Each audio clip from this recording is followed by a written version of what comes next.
หายอรุณไซสูนราชกรรมการศูนย์กลางพรรคเลขาพรรคแขวงเจ้าแขวงจำปาสักพร้อมด้วยบรรดาคณะได้เข้าวางพวงมาลาไว้อาลัยถึงสหายพลเอกคำไต่ศรีพันดรอดีตประธานคณะบริหารงานศูนย์กลางพรรคอดีตประธานประเทศแห่งสาธารณรัฐประชาธิปไตยประชาชนลาวในวันที่ 5 เมษายนนี้ที่หอประชุมแห่งชาติ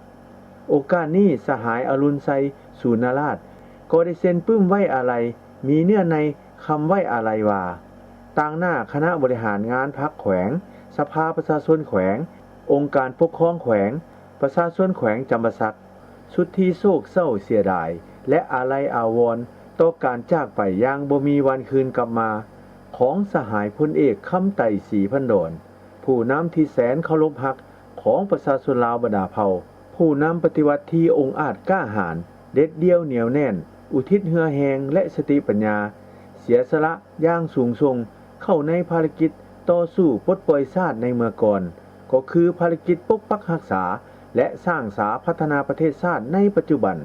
ผลงานและคุณงามความดีของเพิ่นแม้นใหญ่หลวง